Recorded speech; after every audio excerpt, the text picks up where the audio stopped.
Marcus grabbed his pregnant wife's arm and shoved her toward the kitchen. "Make dinner for Jasmine, now." Keisha stumbled, her hands flying to protect her 7-month belly. Jasmine laughed from the couch. "He told me you were too weak to fight back." Guess he was right. Something in Keisha's eyes changed. Before Marcus could blink, his arm was bent backward, his shoulder separating from its socket, his scream filling the house he thought he owned. "You forgot something," Keisha whispered, her grip tightening. "Before I was your wife, I was a 3-time national Muay Thai champion." His jaw broke before he hit the floor. "Drop a comment. Where are you watching from? Let's see how far this story travels."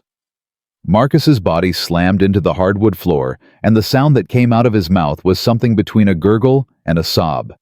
Jasmine scrambled backward off the couch, her wine glass shattering her designer heels, slipping on the polished wood. "What the hell, Marcus?" But Marcus couldn't answer. His jaw hung at an angle that jaws don't hang. His right arm bent the wrong way at the elbow. He tried to speak, tried to scream, but only wet, broken sounds came out. Keisha stood over him, breathing slow, controlled. Her pregnant belly rising and falling with the rhythm of someone who had trained for 20 years to stay calm when other people panicked. "You said I was pathetic." She stepped closer. "You said I was nothing."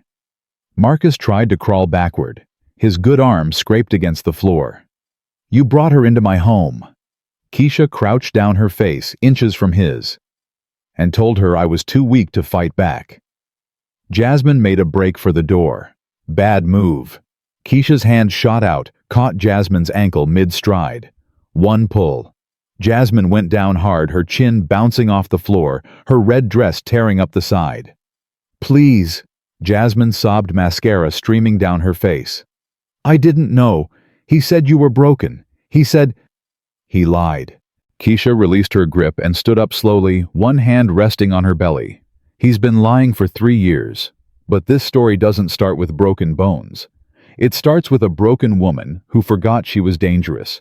3 years ago in Bangkok, Keisha Jackson was someone else entirely. Storm, storm, storm." The crowd was screaming her name. Keisha stood in the center of the ring, her opponent unconscious at her feet, and felt nothing. Not triumph, not pride. The referee grabbed her wrist, raised her arm, 3-time national champion, and all she could see was blood.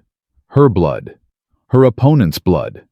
Mixed together on the canvas, like a painting of everything wrong with her life. Destiny Williams, 24 years old. The girl Keisha had just put in a coma. The elbow strike Keisha's signature perfected since she was 6 had connected wrong. Or maybe it connected exactly right.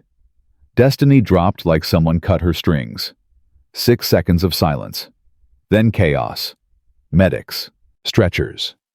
Keisha standing alone while they carried Destiny's limp body out of the ring. "She's breathing," someone said. "Barely," someone else answered. Keisha looked at her hands. Wrapped. Bloody. Weapons she could no longer trust. "You can't quit." Grandmaster Ray's voice was steady, but his hands shook as he watched Keisha clean out her locker. "I almost killed her, Ray." "You did what you trained to do." "That's the problem." She shoved her gloves into a duffel bag, the same gloves her grandmother had given her when she turned 16. The same gloves that had won her 27 consecutive fights. "Your grandmother would—" "Don't!" Keisha spun around. Her eyes were wet, but her voice was steel. "Don't talk about her. She taught me to survive. She didn't teach me to put girls in comas for prize money." Ray was quiet for a long moment. Then he said something Keisha would remember for the rest of her life. "The storm inside you don't disappear just 'cause you stop looking at it, baby girl. It waits. And one day when you need it most, you're gonna reach for it and pray it's still there." Keisha walked out without saying goodbye. She moved to Atlanta, changed her name on social media, stopped going to gyms, let her calluses fade, let her muscles soften, let the woman she used to be die a slow, quiet death. She wanted to be normal. She wanted to be the kind of woman a good man could love without fear. Then, She met Marcus. You look like you'd rather be anywhere else. The charity gala was loud, crowded, everything Keisha hated. She'd only come because her coworker Tamika wouldn't stop nagging. The man who appeared beside her was handsome, confident, smiling like he already knew she'd say yes to whatever he asked. That obvious, Keisha said, only to someone who feels the same way. He handed her a glass of champagne. Marcus Thompson. Keisha. Just Keisha. Just Keisha. He laughed, nodded her with her, like they were already sharing a secret. What's a woman who hates parties doing at the biggest party of the season? A friend made me come. Said I needed to stop hiding. Hiding from what? The question caught her off guard. Most men didn't ask follow-ups.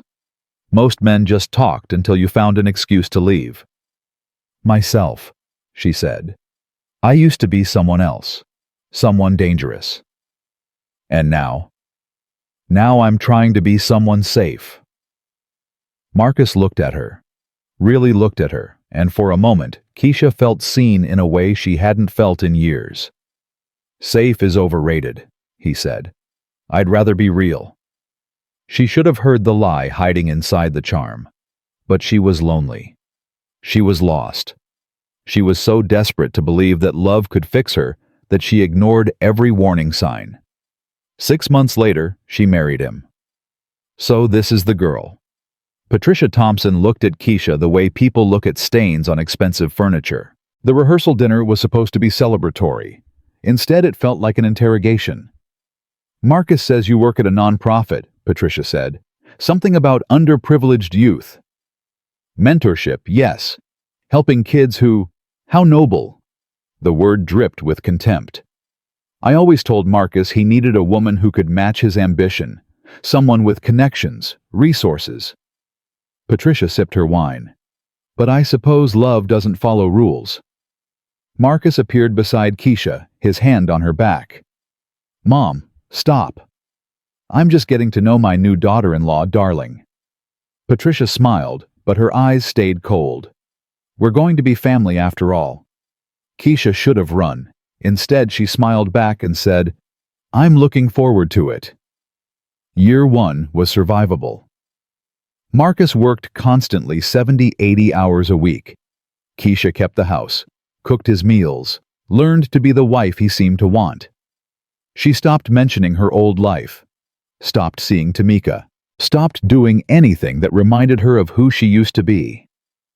You're quieter than you used to be, Marcus said one night 6 months in. He was eating dinner without looking up from his phone. Just tired. Tired from what? You don't do anything all day. The words stung, but Keisha swallowed them. I guess keeping up with you wears me out. He didn't laugh. Patricia's visits started in month 8, every Sunday, noon, like clockwork. Keisha dear, have you considered hiring a decorator? This house is so plain. Keisha, I noticed you've gained weight. A woman has to maintain herself. Keisha, Marcus mentioned you don't come to his business events anymore. A wife's job is to support her husband. Every word was a knife, and Marcus never stopped her. Why don't you ever defend me? Keisha asked one night after Patricia had spent an hour criticizing her cooking. Defend you from what? Your mother. She tears me apart every Sunday. Marcus shrugged. That's just how she is. You need thicker skin. Thicker skin. As if Keisha hadn't spent 20 years taking elbows to the face without flinching. But that was the old Keisha. This Keisha just nodded and made tea. Year 2 was when the rot set in. Marcus's late nights became later. His excuses became lazier. The perfume on his clothes stopped being subtle. She knew. Of course she knew. Where were you last night? She asked one morning after he'd stumbled in at 3 a.m. Work. Until 3 a.m. Big deal closing. You wouldn't understand. Try me. He looked at her then. Something cold flickered in his eyes. I said it was work, Keisha. Don't start. He walked past her toward the stairs. She heard him mutter, Should have listened to my mother. The pregnancy test showed 2 pink lines at 6 a.m. on a Tuesday. Keisha sat on the bathroom floor alone and felt something she hadn't felt in years. Hope. Maybe a baby would fix things. Maybe this was her second chance. She waited until dinner to tell him. Made his favorite meal. Put on the dress from their first anniversary. Did her hair the way he used to like it. I have something to tell you. Marcus didn't look up from his phone. Can it wait? No. He sighed, set down his fork, looked at her with barely concealed impatience. What? I'm pregnant. Silence. 5 seconds. 6. Then, are you sure you want to keep it? The words hit her like a fist to the chest. What? I'm asking if you're sure. A baby right now isn't ideal. I'm in the middle of... This is our baby Marcus. I know what it is. I'm asking if the timing... I'm keeping our baby. He nodded, slowly, coldly. Okay. But don't expect me to slow down. He picked up his fork and started eating. Conversation over. The months that followed broke her slowly. Her belly grew. Her marriage died. Marcus barely touched her, barely looked at her. When he came home at all, it was late enough that she was already pretending to sleep. Patricia's visits intensified. You're getting so big. I hope you plan to lose the weight quickly. Marcus can't have a wife who's let herself go. I'm pregnant. That's no excuse. Marcus said nothing. He never said anything. The first time Jasmine appeared was on a Thursday. Keisha was in the kitchen 7 months pregnant cooking jollof rice from her grandmother's recipe. Her back ached. Her feet were swollen. The baby hadn't stopped kicking all morning. The front door opened. Marcus. Yeah, brought someone. Business stuff. Keisha wiped her hands and turned toward the hallway. She saw him first, her husband looking more alive than he'd looked in months. Then she saw her. Tall, beautiful, red dress, heels that cost more than Keisha's first car. You must be Keisha, the woman said. Her eyes traveled from Keisha's pregnant belly to her flour-stained apron to her swollen feet. Marcus has told me so much about you. The smile that followed was a weapon. This is Jasmine, Marcus said, already walking toward his office. She's working on the Riverside project with me. Jasmine.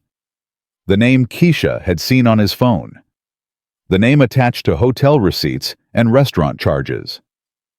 Nice to meet you, Keisha heard herself say. Can I get you something to drink? Jasmine's smile widened. No, thank you. We have everything we need. They disappeared into Marcus's office. The door closed.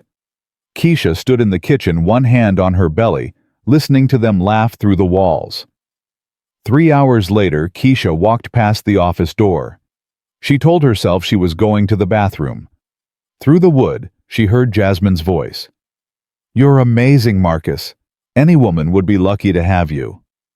And Marcus's reply, warm in a way he never spoke to Keisha. Not my wife. She thinks I settled for her. Did you?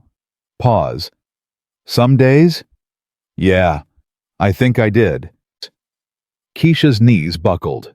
She grabbed the wall to keep from falling. Settled. Her husband thought he had settled. The next week, Jasmine came back, and the week after, and the week after that. Each time bolder, each time crueler. Finally, Keisha confronted him. I know about Jasmine. Marcus laughed. Actually laughed. Know what? Don't insult me, Marcus. I know. He stood up, walked toward her, stopped close enough that she could smell whiskey and perfume that wasn't hers. Let me explain something. You don't get to question me. Look at yourself. His eyes traveled down her pregnant body. 7 months pregnant, no job, no money, no family worth mentioning. Where you gonna go, Keisha? I'm your wife. You're a wife. Not the only option I have. Why did you marry me? He shrugged. Because you were easy. Quiet. You didn't ask questions. You didn't demand anything. You just existed. And now? Now I want more. He walked past her. Don't wait up. That night alone in bed, Keisha felt her baby kick. Strong, insistent, demanding. Wake up, mama. Fight back. Don't let them destroy you. But Keisha didn't know how to fight anymore. She'd buried that woman so deep she wasn't sure she could find her again. What she didn't know, what she was about to learn, was that the storm never left. It was just waiting for permission to rise. The Sunday that changed everything started like any other. Keisha came home from church, tired and heavy, hoping for peace. Instead, she found Jasmine on her couch, drinking coffee from her grandmother's mug. Marcus beside her arm, draped across her shoulders, watching football like this was his normal life. "Oh, good you're home," Marcus said without looking up. "Make dinner, Jasmine's staying." Keisha's hands started shaking. "Marcus, can I speak to you privately?" "Whatever you need to say it here. Jasmine and I don't have secrets." Jasmine smiled, sipped from the mug, crossed her legs. "This isn't appropriate," Keisha said. "She shouldn't be." "Shouldn't be what?" Marcus stood up. "This is my house. I paid for it. I decide who comes in." "It's our house, the house where we're raising—" "Please." Jasmine rolled her eyes. "He told me how pathetic you are, how you just take whatever he gives you. I didn't believe him at first, but—" She gestured at Keisha with her coffee cup. "He was right." Marcus grabbed Keisha's arm, hard. His fingers dug into her flesh. "Go to the kitchen. Make dinner. Stop embarrassing yourself." He shoved her. Not hard enough to knock her down. Just hard enough to make her stumble. Just hard enough that her hands flew to protect her baby. And that was his mistake. Something inside Keisha didn't crack. It shattered. And what emerged wasn't the broken wife who cried herself to sleep. It was Silent Storm. Her breathing changed, deepened. Her stance shifted weight to the balls of her feet. Center of gravity, low shoulders relaxed but ready. Her eyes went empty. The eyes of a woman who had nothing left to lose. "What's that look?" Marcus laughed nervously. "You trying to scare me?" Jasmine stood up from the couch. "Marcus, maybe we should—" "Shut up, Jasmine." Marcus stepped toward Keisha, his ego, his cruelty, his absolute certainty that she would never fight back. He shoved her again, harder, his hand making contact with her pregnant belly. "Move. You're in Jasmine's way." He sneered in her face. "What are you gonna do about it? Huh? You're weak. You're pathetic. You're—" Keisha's hand shot out. She grabbed his wrist with a grip that had once shattered the bones of champions. Marcus's eyes went wide. "What the—" She twisted. His body bent forward, his arm locked behind his back. His shoulder joint started separating. "Keisha." She wasn't listening anymore. "You said I was too weak to fight back." More pressure. He screamed. "You said I was pathetic." His knees buckled. "You brought her into my home." Her free hand found his jaw. "And told her I was nothing." She swept his legs.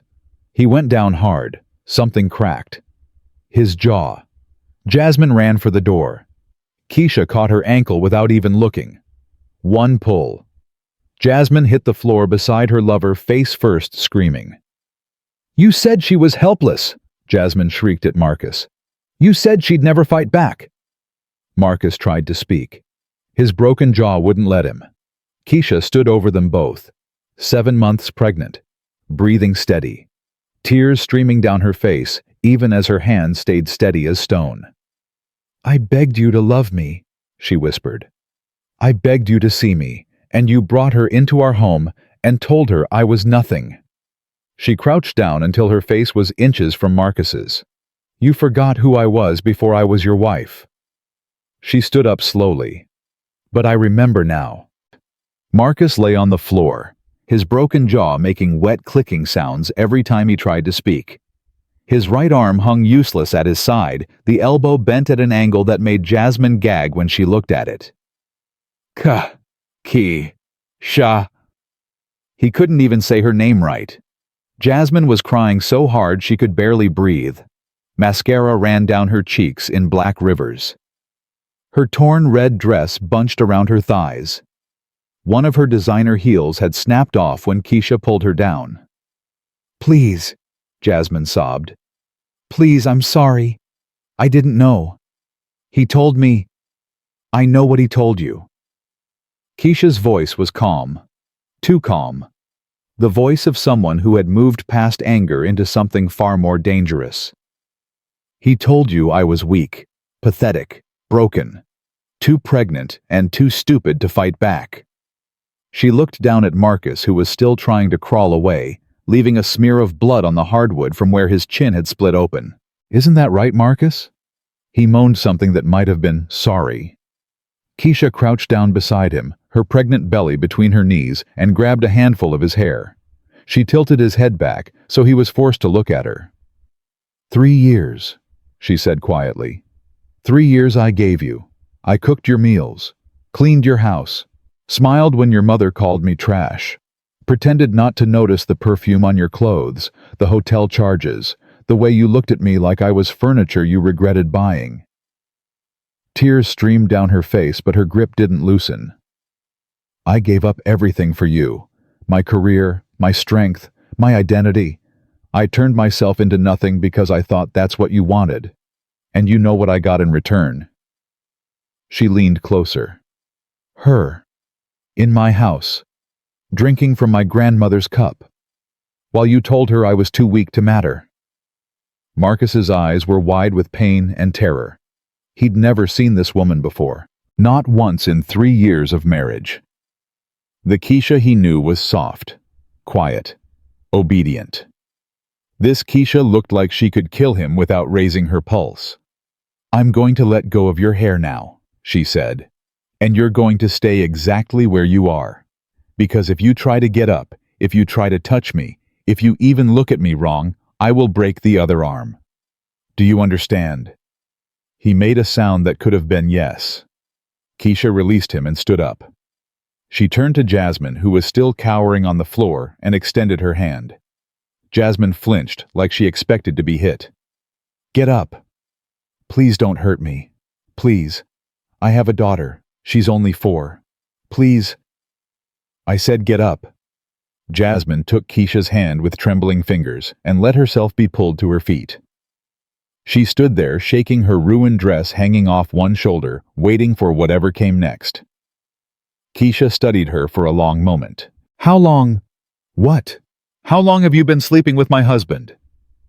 Jasmine's mouth opened and closed. She looked at Marcus, who was in no position to help her. Then she looked back at Keisha. 8 months. 8 months. Keisha had been pregnant for 7. So you knew, Keisha said slowly. You knew he had a pregnant wife at home, and you slept with him anyway. He said you were... I don't care what he said.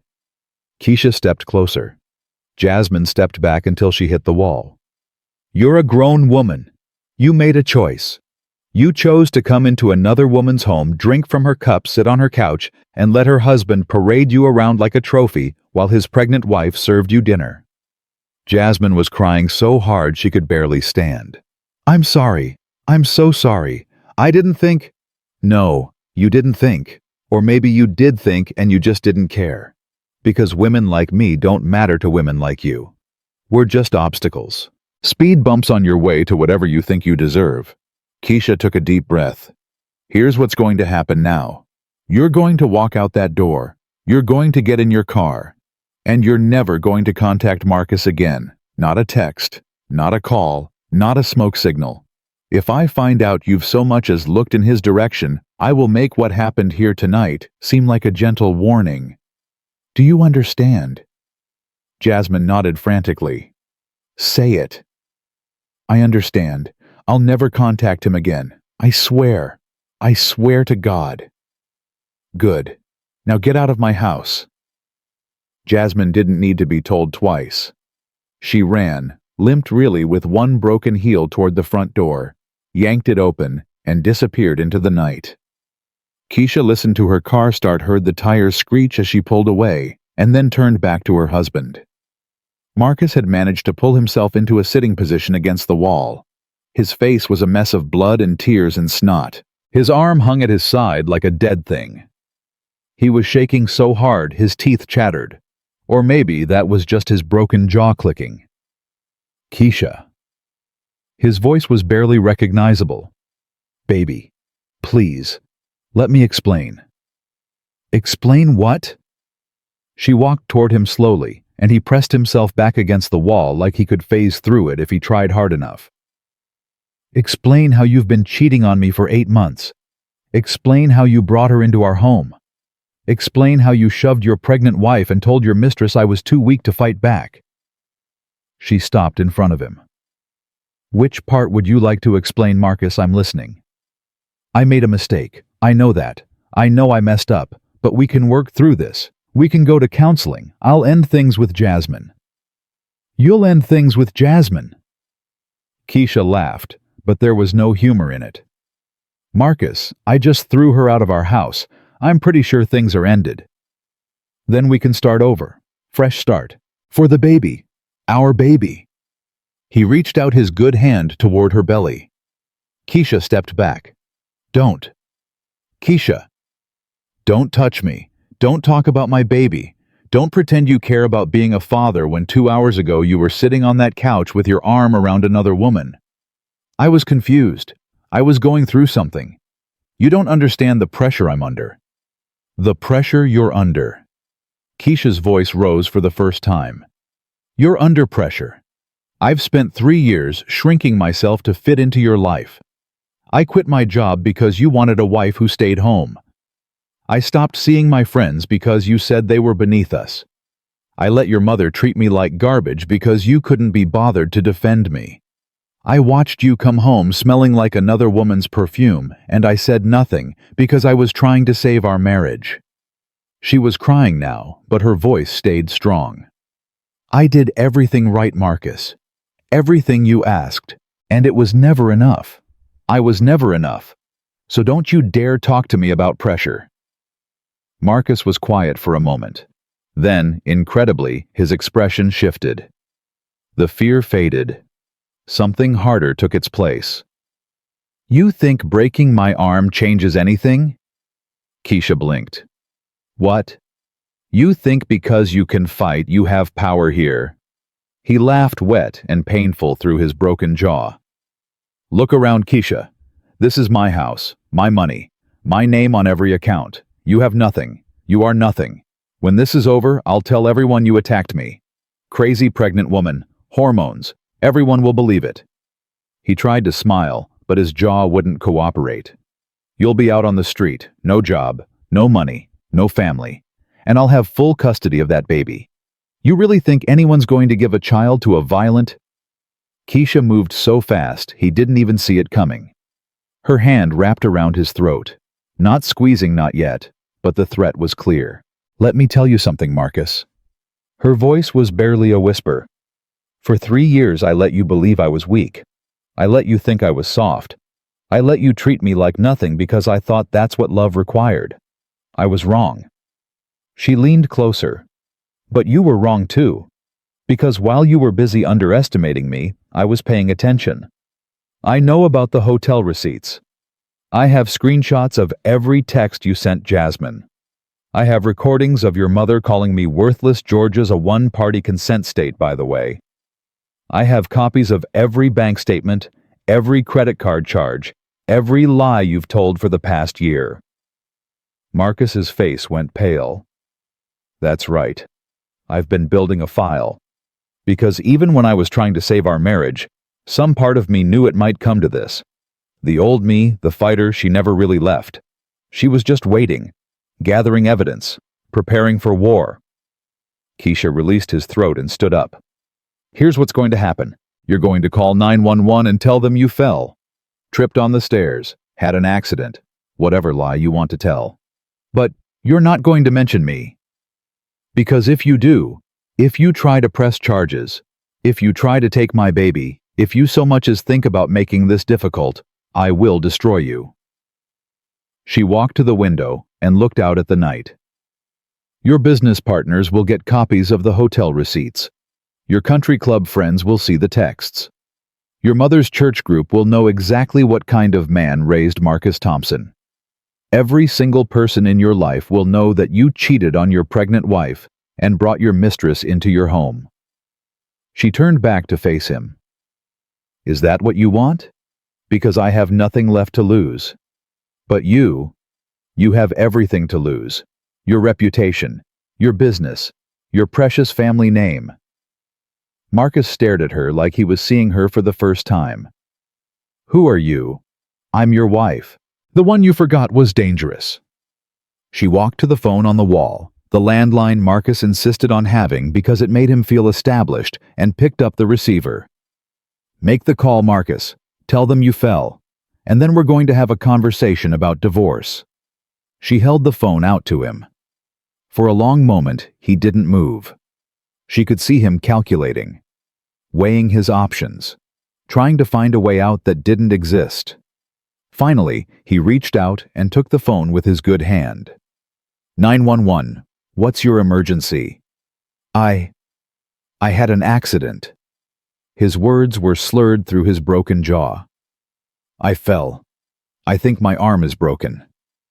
Keisha watched him give the address, watched him answer questions about his injuries, watched him lie just like she told him to. When he hung up, she took the phone from him and placed it back on the wall. Good boy. Keisha, we need to talk about this. You can't just... I can. I am. This marriage is over, Marcus. What about the baby? What about the baby? She turned to face him, one hand resting on her belly. You mean the baby you asked me to abort? The baby you said wasn't ideal timing? The baby you haven't asked about once in this entire conversation? Marcus opened his mouth, then closed it again. That's what I thought. You don't want to be a father. You never did. You just want to use my child as leverage, as another way to control me. That's not... It's exactly what it is. But here's the thing, Marcus. You don't get to control me anymore.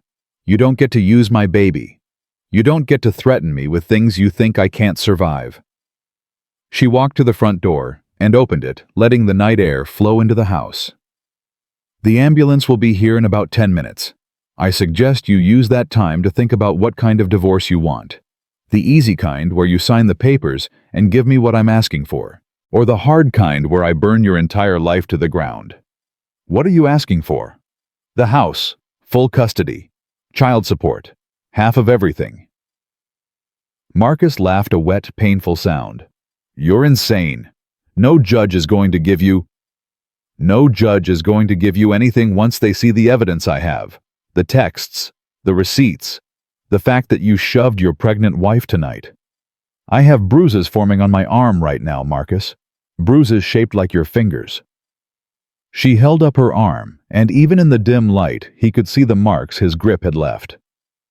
You touched a pregnant woman in anger. In Georgia, that's aggravated assault. You want to talk about custody? Let's talk about how many judges want to give a baby to a man who assaults pregnant women. Marcus's face crumpled. Keisha, please, I'm begging you, there has to be another way. There was another way. You could have loved me. You could have chosen me. You could have remembered that I was your wife, not your servant. Sirens in the distance, getting closer. But you didn't. You chose her. You chose to humiliate me. You chose to push me. And now you're going to live with the consequences. She stepped out onto the porch. I'll be staying at a hotel tonight. My lawyer will contact you tomorrow. Wait, where are you going? Away from you. Keisha, please, I love you. She stopped, turned back, looked at him. This man she had loved for 3 years. This man she had given everything for, this man who had broken her heart and her spirit, and almost broken her soul. No, you don't. You never did. You loved having someone to control, someone to diminish, someone to make you feel big. The ambulance sirens were getting louder now. Red and blue lights flickered in the distance. But I was never small, Marcus. I was just pretending to be. And that's the part that's going to haunt you. Not losing me. Not losing the baby. Not even losing your money or your house. She started down the porch steps. What's going to haunt you is knowing that you had a queen and you treated her like a servant. You had a warrior and you thought she was weak. You had everything and you threw it away for a woman in a red dress who will forget your name by next month. The ambulance turned onto their street. Goodbye, Marcus. She walked to her car. The modest Honda he'd always made fun of, saying it was beneath them, got in and drove away without looking back. In the rearview mirror, she could see the ambulance pulling into the driveway. Paramedics rushing toward the house. Marcus on the floor trying to explain how he fell. Keisha drove until she couldn't see the house anymore. Then she pulled over on a dark side street, put the car in park, and finally let herself fall apart. The sobs came from somewhere deep inside her. 3 years of pain and humiliation and self-betrayal pouring out all at once. She cried for the woman she used to be. She cried for the woman she'd become. She cried for the baby inside her who would never know their parents together. And somewhere in the middle of all that grief, she felt something else. Relief. It was over. The pretending. The shrinking. The slow death of everything she'd once been. It was finally over. She sat there for a long time, crying and breathing and feeling the baby kick against her ribs. Strong kicks, insistent, like the baby was saying, "We're okay, Mama. We survived." "Yeah," Keisha whispered, one hand on her belly. "Yeah, baby, we did." She wiped her face, took a deep breath, and pulled back onto the road. She didn't know where she was going yet. A hotel, maybe. Or maybe to Tamika's house, the friend she'd abandoned when Marcus told her she needed more appropriate connections. But wherever she went, she knew one thing for certain. She was never going back to that house as Marcus Thompson's wife. She was done pretending to be less than she was. She was done apologizing for her strength. She was done. The next morning, Keisha woke up in a hotel room with swollen eyes and a sore body and a clarity she hadn't felt in years. She called a lawyer.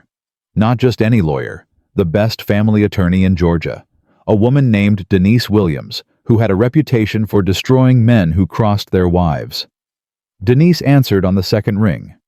"Williams Law. This is Denise." "Ms. Williams, my name is Keisha Jackson, Keisha Thompson.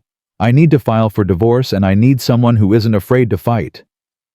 There was a pause. Then, "Mrs. Thompson, your grandmother and I were friends."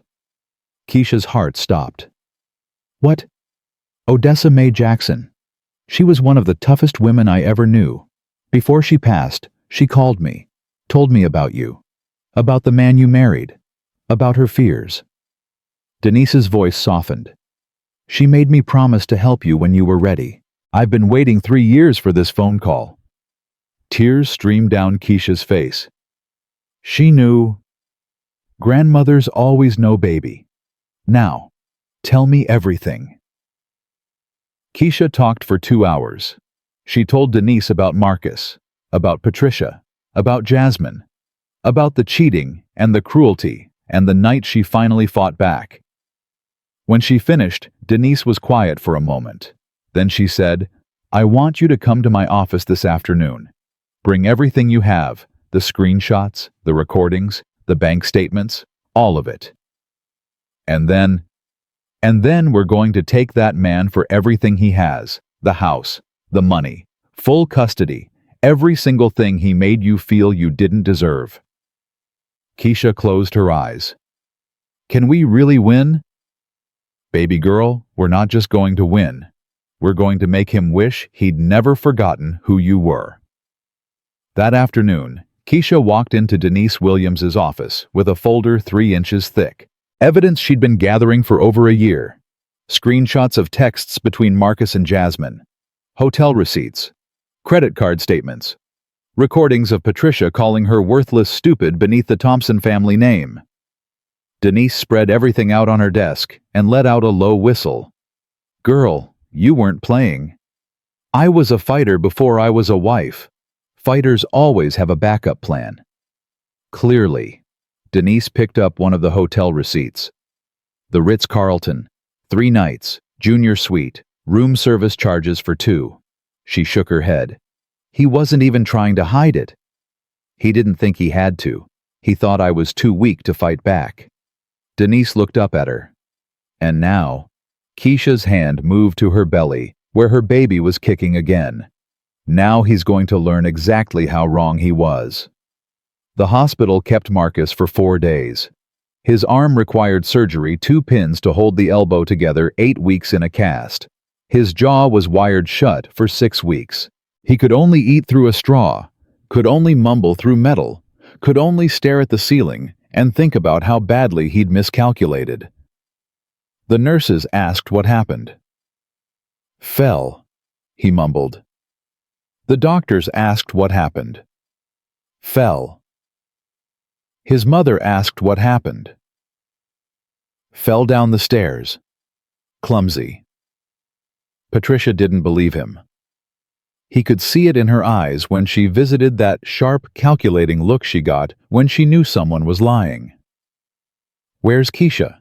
she asked on the second day. Marcus looked away.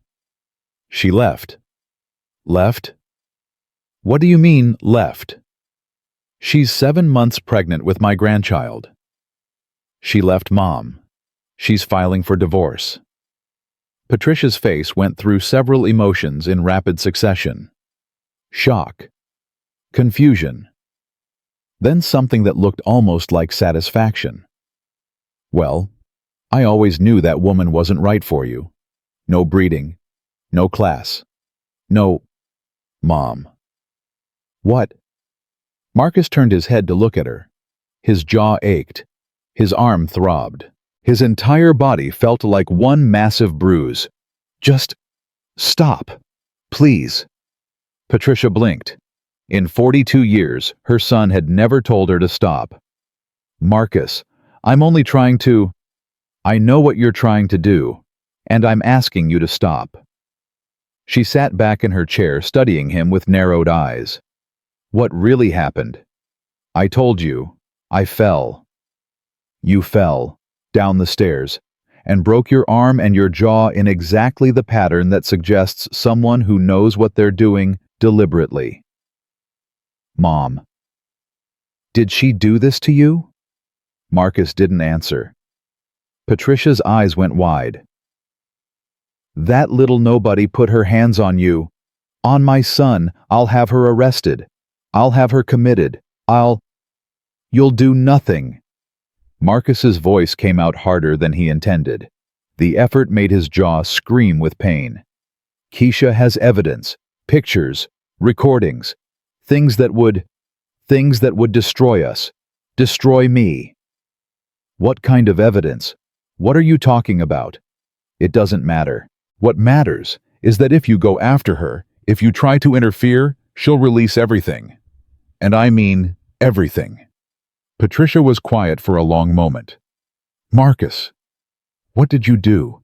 He closed his eyes. "I made a mistake." "What kind of mistake?" "The kind that's going to cost me everything."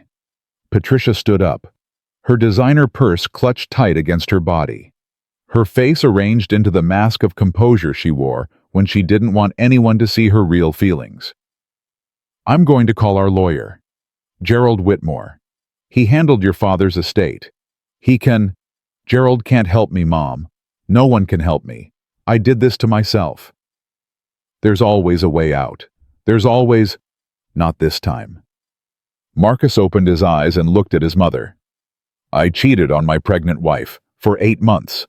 I brought another woman into our home. I let Keisha serve us dinner while Jasmine sat on our couch.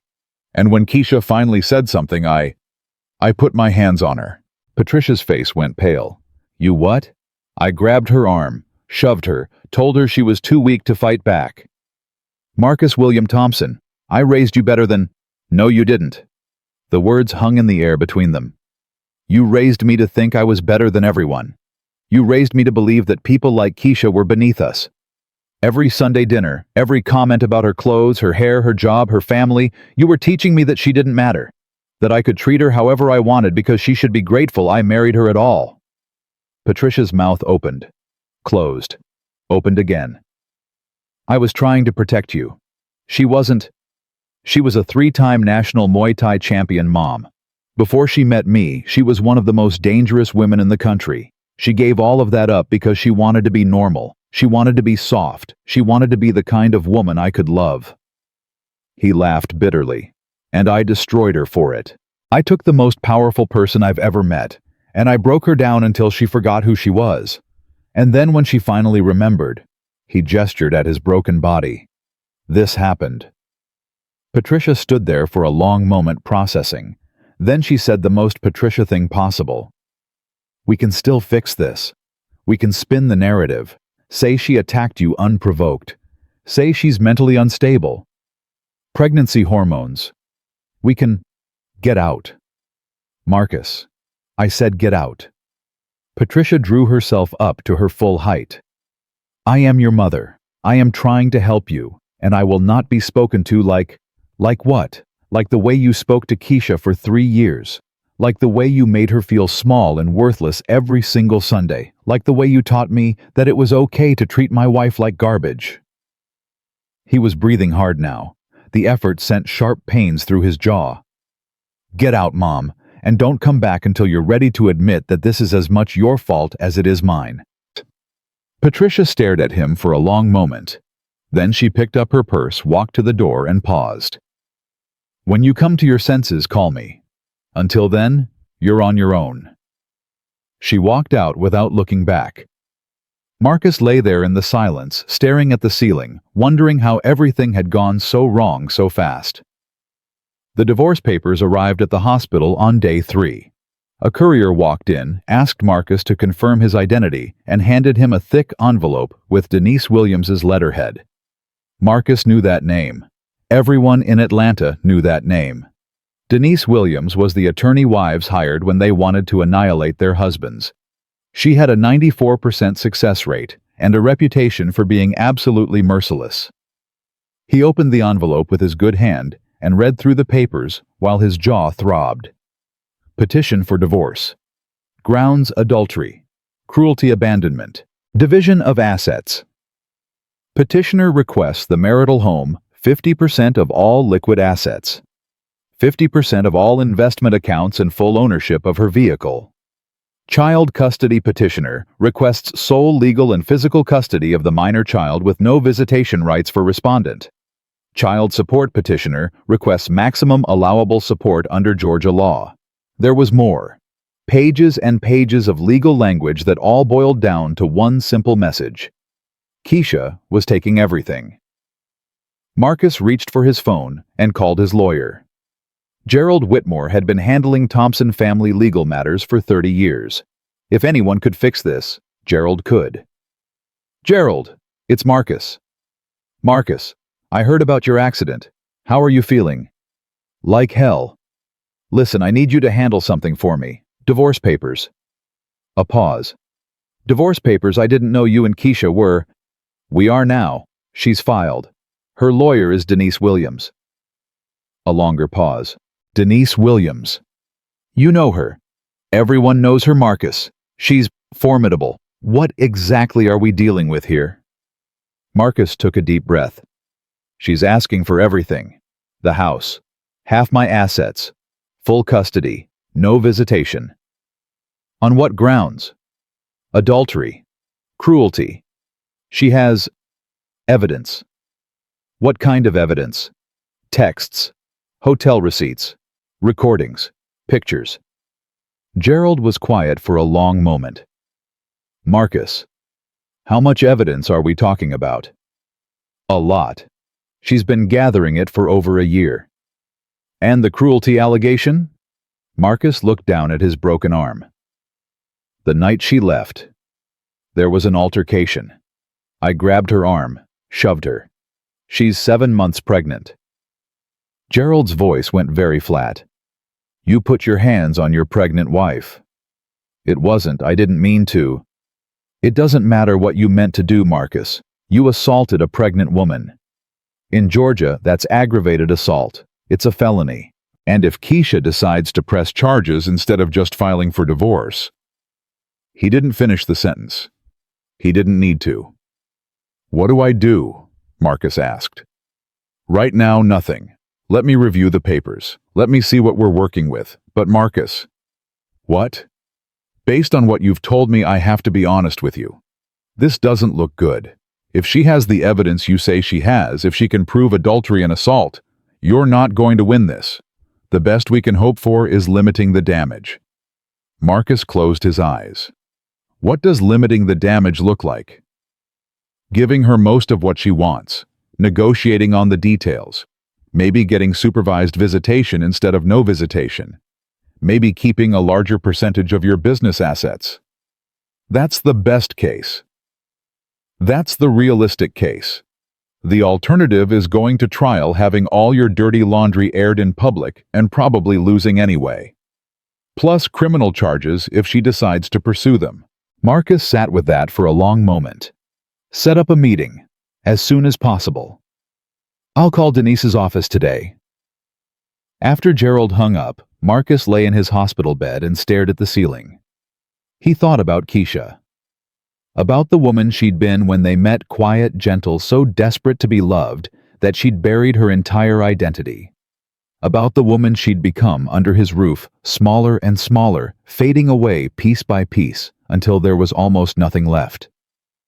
And about the woman who'd stood over him 3 days ago, tears streaming down her face, holding his broken arm like it weighed nothing. He'd married a warrior and spent 3 years trying to turn her into a servant. Now the warrior was awake, and he had no idea how to fight her. The meeting happened 2 weeks later. Marcus had been released from the hospital, his arm in a cast, his jaw finally unwired but still aching. He walked into Gerald's conference room, expecting to negotiate, expecting to find some middle ground. Keisha was already there. She looked different, stronger. Her posture was straighter, her eyes clearer. She was wearing a simple black dress that showed off her pregnant belly, and she looked more beautiful than she had in years. More alive. Denise Williams sat beside her, a tall, elegant black woman with silver-streaked hair and eyes that looked like they could see through walls. Marcus, Keisha said. Her voice was calm, polite, like they were strangers meeting for the first time. Keisha. He wanted to say more, wanted to apologize, to explain, to beg her to reconsider. But Gerald had warned him to keep his mouth shut, so he sat down and let the lawyers talk. Thank you all for coming, Denise said. I think we can keep this civil if everyone cooperates. My client has been very clear about what she wants. I trust Mr. Whitmore has shared the terms. Gerald nodded. He has, and we have some concerns. Such as? The custody arrangement. My client would like the opportunity to be part of his child's life. Sole custody with no visitation seems extreme. Denise smiled. It wasn't a warm smile. Mr. Thompson shoved his pregnant wife hard enough to leave bruises. He did this in front of a witness, his mistress, who I'm sure would be happy to testify if subpoenaed. Under Georgia law, that's grounds for restricting custody. It was a momentary lapse in judgment. My client deeply regrets. Your client deeply regrets getting caught. There's a difference. Gerald shifted in his seat. Surely we can find some middle ground. Supervised visitation, perhaps. Joint legal custody with primary physical custody to Mrs. Thompson.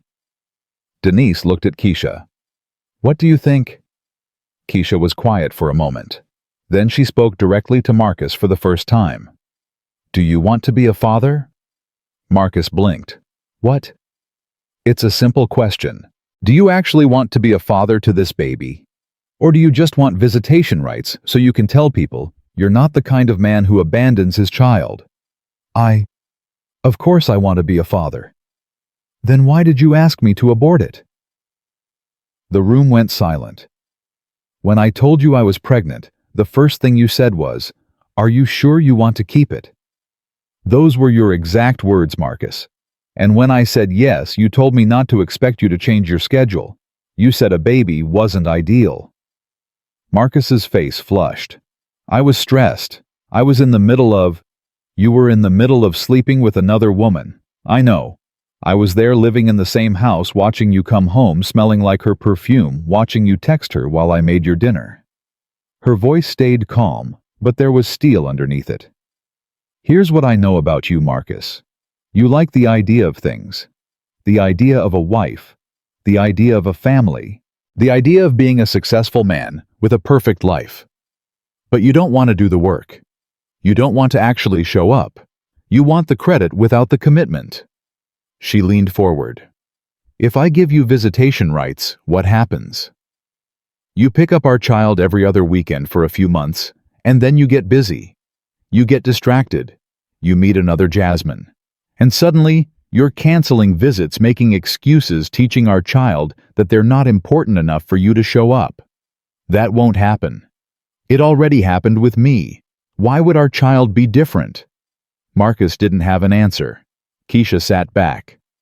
I'm willing to reconsider the custody arrangement, but I have conditions. Gerald's eyebrows went up. What conditions? Parenting classes, anger management, 6 months of therapy with a licensed counselor, and a written acknowledgement that you engaged in emotional abuse and adultery throughout our marriage. A written acknowledgement. Gerald shook his head. You're asking my client to admit to... I'm asking your client to tell the truth, for once, in writing. Marcus looked at Gerald. Gerald looked at Denise.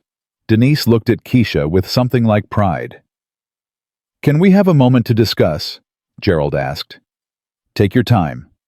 Marcus and Gerald stepped out into the hallway. Don't do it, Gerald said immediately. A written acknowledgement of abuse and adultery. She could use that against you in court in any future proceedings. In what future proceedings? She has enough evidence to bury me already. What's one more piece of paper? It's the principle. You're admitting guilt. I am guilty, Gerald. Gerald stopped.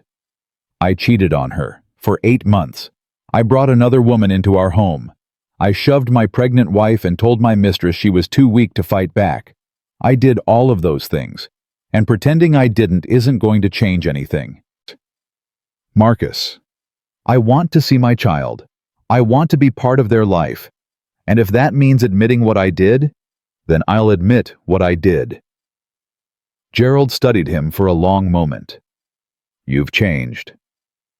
I had time to think, in the hospital. 4 days with nothing to do but stare at the ceiling and remember every terrible thing I've done. And I don't want to be that person anymore. I don't know if I can fix what I broke with Keisha. Probably not. But maybe I can be better for my child. Gerald sighed. You understand that this is a significant concession, that it could affect your business reputation, your social standing. I don't care. Your mother will. I don't care about what my mother thinks. I haven't cared for a long time. I just didn't realize it until now. They walked back into the conference room. We accept the conditions, Gerald said. Parenting classes, anger management, therapy, and the written acknowledgement. Keisha's eyebrows rose slightly. She hadn't expected him to agree. All of them, in exchange for reasonable visitation rights. Supervised at first, transitioning to unsupervised once my client completes the required programs. Denise looked at Keisha. It's your call. Keisha was quiet for a long moment, studying Marcus's face, looking for the lie, looking for the angle. Why? She finally asked. Why what? Why are you agreeing? This isn't like you. The Marcus I know would fight, would deny, would hire better lawyers and drag this out for years. Marcus met her eyes. Because I don't want to be the Marcus you know anymore. Pretty words. You've always been good at pretty words. I know. And I know you have no reason to believe me. But I'm telling you the truth. I want to be better. I want to be the kind of father our child deserves.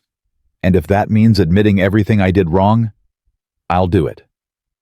Keisha searched his face for a long moment. If you miss a single parenting class, if you skip a single therapy session, if you do anything to make me regret this decision, the deal is off. Full custody reverts to me. No visitation, no contact, nothing. Understood. And if you ever put your hands on me or our child, I won't call a lawyer. I'll handle it myself. And you remember how that went last time. Marcus's broken arm throbbed at the memory. I remember. Good. Keisha stood up. Draw up the papers. I want this finished before the baby comes. She walked out without looking back. Denise gathered her files and paused at the door. Mr. Thompson, can I give you some advice? Would you, even if I said no? Probably not. She smiled slightly. That woman in there? She's giving you a chance you don't deserve. Most women in her position would have destroyed you, taken everything, made sure you never saw your child. And honestly, I advised her to do exactly that. Why didn't she? Because she's better than you, better than me too, probably. She believes people can change. She believes in redemption. Denise's smile faded. Don't make her regret that belief.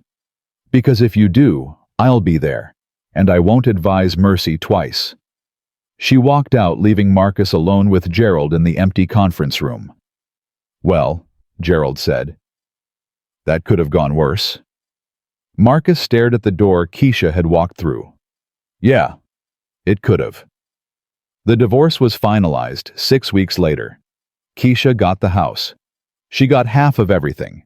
She got full legal custody with visitation rights for Marcus, supervised at first, transitioning based on his compliance with the agreed programs. Marcus got to keep his business. He got to see his child. And he got something he hadn't expected. A chance. He enrolled in parenting classes the week the papers were signed. Started therapy the week after. Found an anger management program that met twice a week and actually showed up every single time. His mother called him constantly, telling him he was being weak, telling him he was giving up too much, telling him the Thompson name was worth fighting for. He stopped answering her calls. His business partners asked what happened to his arm, to his jaw, to his marriage. I fell, he told them, and I'm trying to get back up. Some of them believed him, some of them didn't. He stopped caring either way. Because for the first time in his life, Marcus Thompson wasn't worried about what other people thought. He was worried about being better, about being worthy, about being the kind of man his child wouldn't be ashamed to call father. He didn't know if he could do it. 3 decades of being the man his mother raised, the man his privilege enabled, the man who took everything he wanted without thinking about the cost that didn't disappear overnight. But he was trying, and trying, he was beginning to learn, was more than he'd ever done before. Keisha went into labor on a Tuesday morning. She was alone when her water broke, standing in the kitchen of the house that was now fully hers, making tea the way her grandmother used to make it. She called Tamika first. It's time. I'm on my way. Don't you dare have that baby without me. Then she called Denise. Just wanted you to know, the baby's coming. You need anything? Just wanted to say thank you for everything. You don't owe me thanks, baby girl. Your grandmother already paid me in full. What do you mean? Denise was quiet for a moment. She knew Keisha, long before she passed. She knew you were going to need help. She set aside money, made me promise to be there when you were ready. Tears streamed down Keisha's face. She always knew. Grandmothers always do. Now go have that baby, and call me when she's born. How do you know it's a girl? Denise laughed. Because warriors raise warriors. And that baby is going to be just like her mama. 12 hours later, Amara Odessa Jackson came into the world screaming. Keisha held her daughter for the first time and felt something she hadn't felt in years. Complete. Whole. Like every broken piece of her had finally found its place. Hey, baby girl, she whispered. I'm your mama, and I'm going to teach you everything. How to be kind, how to be strong, how to love yourself so much that no one can ever make you forget who you are. Amara's tiny fingers wrapped around Keisha's thumb. You come from warriors, Keisha said. Your great-grandmother was a fighter. Your grandmother was a fighter. And your mama? She smiled through her tears. Your mama remembered how to fight just in time to save both of us. Tamika was crying in the corner. The nurses were pretending not to listen. And somewhere across the city, in an apartment he'd rented after moving out of his mother's guest room. Marcus Thompson sat alone waiting for a phone call. It came 3 hours later. "She's here," Keisha said. 7 pounds 4 ounces. Perfect. Marcus's voice cracked. Can I see her?" A long pause. "Not yet, but soon. Finish your programs. Prove you're serious. And then, we'll talk." "Thank you, Keisha." "Don't thank me. Prove me right." She hung up. And Marcus sat in his empty apartment, looking at his phone, making a promise to himself. He would prove her right. Whatever it took, however long it took. He would become the man his daughter deserved. 6 months passed. Keisha learned to be a mother the same way she'd learned to be a fighter through exhaustion, repetition, and an absolute refusal to give up. Amara was not an easy baby. She had her mother's lungs and her grandmother's stubbornness. She cried for hours, slept in 20-minute intervals, and seemed determined to test every ounce of patience Keisha possessed. But Keisha didn't mind. Every sleepless night, every endless feeding, every moment of bone-deep exhaustion, it was all worth it. Because when Amara looked up at her with those big brown eyes, Keisha saw something she hadn't seen in years. A future. "You're doing good, girl." Tamika had become a permanent fixture in Keisha's life again. She came over 3 times a week, sometimes more, bringing food and friendship and the kind of honest advice only a true friend could give. "I don't feel like I'm doing good," Keisha said, bouncing Amara gently while the baby fussed. "I feel like I'm barely surviving." "That's what the first year is. You survive, and then eventually you start to live again." Keisha looked at her daughter's face, the tiny nose, the perfect lips, the way her forehead wrinkled when she was about to cry. "I keep waiting for the other shoe to drop, for something to go wrong." "That's trauma, baby.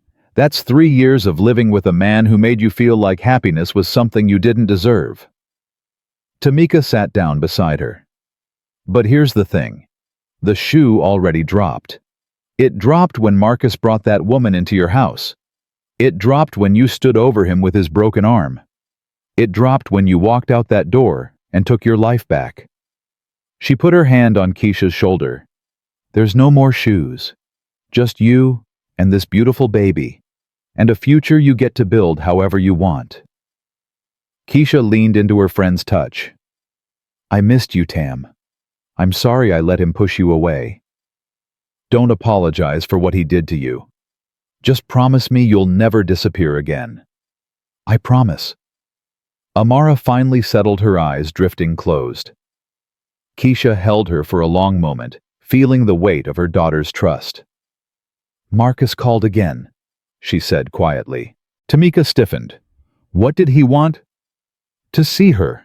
He finished his programs, parenting classes, therapy, anger management, all of it. And Keisha was quiet. "And I don't know what to do." The first supervised visit happened 2 weeks later. They met at a family services center neutral ground with a social worker present. Keisha arrived first. Amara in her car seat, her heart pounding harder than it had since that night in the living room. She didn't know what to expect. The Marcus who walked through the door was different from the man she remembered. Thinner, quieter.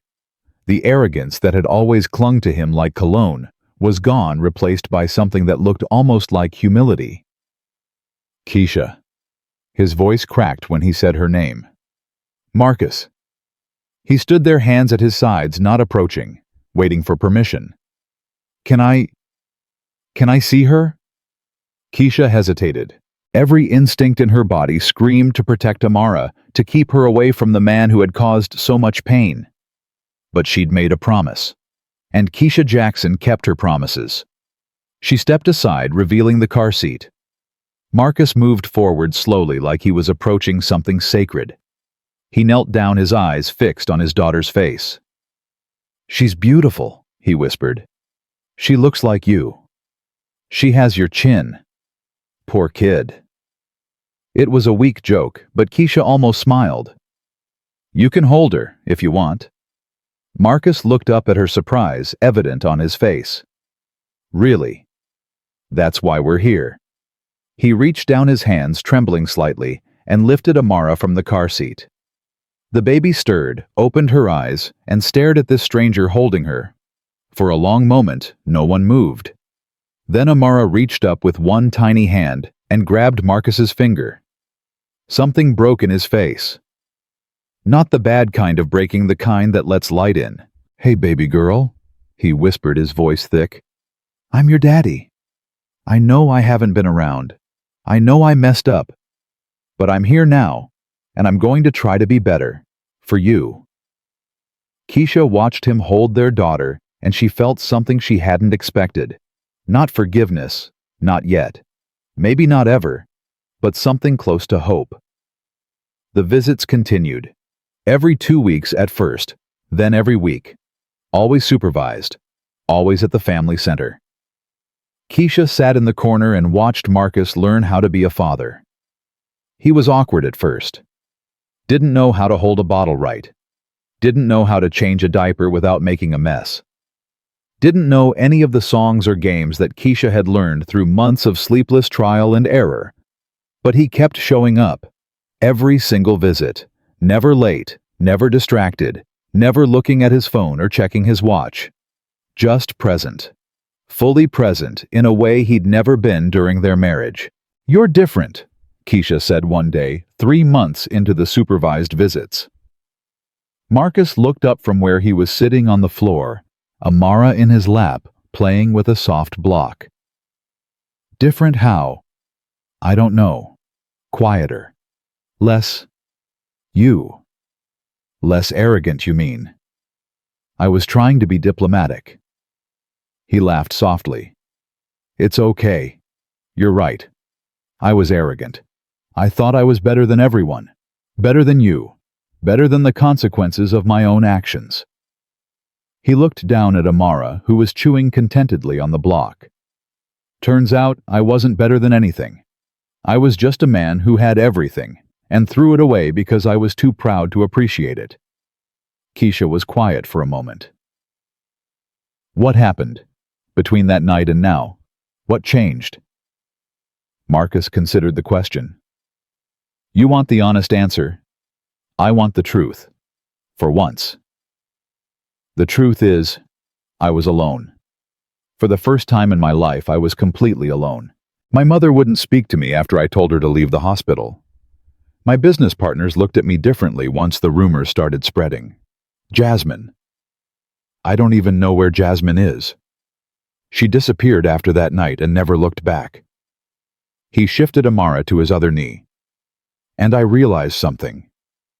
All those people I thought were in my corner. My mother, my friends, the women I dated, none of them were really there for me. They were there for what I could give them. Money, status, access. And me." Marcus met her eyes. "You were the only person who ever wanted me. Just me, not the Thompson name, not the business, not the lifestyle. You wanted the man underneath all that." His voice dropped. "And I punished you for it, because I didn't know how to be loved for who I actually was. So I tore you down until you stopped trying." Keisha felt tears prick her eyes, but she didn't let them fall. "That doesn't make what you did okay." "I know. Nothing makes it okay. Nothing ever will." "Then why are you telling me this?" "Because you asked for the truth. And the truth is that I spent 42 years being the man my mother made me, and it took losing everything to realize I didn't want to be that man anymore." Amara threw the block and laughed at the sound it made. "I can't fix what I did to you," Marcus said. "I can't take back the affairs, the cruelty, the violence. But I can be different for her." He looked at his daughter with something like reverence. "She doesn't know who I was. She only knows who I am now. And who I am now is someone who shows up, someone who tries, someone who's learning to be better one day at a time." Keisha watched him for a long moment. "My grandmother used to say something. She'd say, 'Watch what a man does, not what he says. Words are easy. Actions cost something.' Smart woman. The smartest. She saw through you, you know, from the beginning." "I know. She told me." Keisha blinked. What? At the wedding. She pulled me aside and looked me dead in the eye and said, "My granddaughter could kill you with her bare hands. The only reason she doesn't is because she chose not to. Don't make her change her mind." He shook his head. I thought she was joking, or senile. Turns out she was the only one who saw me clearly. She was right about a lot of things. She was right about everything. I just wish I'd listened. Amara yawned, her tiny mouth opening wide, and Marcus gently lifted her to his shoulder. She's tired. She always gets tired around this time. I know. I've been keeping track, trying to learn her schedule. Keisha studied him. You really have changed. I'm trying to. Every day. Even when it's hard. Even when I want to fall back into old patterns. Why? Because of her. He kissed the top of Amara's head. And because of you. Because I saw what happens when you push someone too far. When you mistake kindness for weakness. When you forget that the person you're hurting is also the person who could destroy you. He looked at Keisha. You could have ruined me. You had the evidence. You had the grounds. You could have taken everything and made sure I never saw my daughter. I thought about it. Why didn't you? Keisha considered the question. Because my grandmother didn't raise me to destroy people. She raised me to protect myself and the people I love. You stopped being someone I needed to protect myself from the moment you signed those papers and started showing up. She stood up and walked to take Amara from his arms. This isn't forgiveness, Marcus. I don't know if I'll ever forgive you, but I'm willing to let you be a father, as long as you keep being the man you're showing me now. And if I slip, then I'll handle it the same way I handled it before. And you remember how that went? His arm twinged at the memory. I remember. Good. Same time next week. Same time next week. The visits became routine, and then slowly they became something more. 9 months after that first supervised meeting, Keisha agreed to unsupervised visits. Marcus could take Amara for a few hours at a time, bring her to his apartment, start building a relationship outside the clinical walls of the family center. Tamika thought she was crazy. You're letting him take her alone after everything he did. He's earned it, Tam. I've watched him for 9 months. He's different. People don't just change. Yes, they do. I changed. I went from being a national champion to being a doormat to being a mother who knows exactly what she's worth. People change all the time. Tamika crossed her arms. I still don't trust him. You don't have to. I don't fully trust him either, but I trust what I've seen, and I trust that if he messes up, I'll know exactly what to do. Break his other arm. Keisha smiled. Something like that. Patricia showed up unannounced on a Thursday afternoon. Keisha was in the front yard watching Amara play in the grass when the black Mercedes pulled into the driveway. She recognized the car immediately, and she recognized the woman who stepped out of it. Patricia Thompson looked older than she had 3 years ago. The lines on her face were deeper, her posture stiffer, but her eyes were the same sharp, calculating cold. Keisha. Patricia. I've come to see my granddaughter. Keisha stood up slowly, positioning herself between Patricia and Amara. No. Excuse me. I said no. You're not seeing her. Patricia's eyes narrowed. I have a right to see my grandchild. You have no rights here. This is my house, my property, and you weren't invited. Marcus told me the visits were going well. He said you might be willing to... Marcus was wrong. Keisha's voice was calm, but there was steel underneath. Let me be clear, Patricia. For 3 years you came into my home every Sunday and tore me apart. You called me worthless, uneducated, beneath your son. You taught Marcus that it was okay to treat me like garbage because I should be grateful he married me at all. Patricia's face tightened. I was only trying to... You were only trying to destroy me, and you nearly succeeded. So no, you don't get to show up at my house and demand to see my daughter. You don't get to be part of her life. She's my grandchild. She's my child, and I decide who gets to be around her."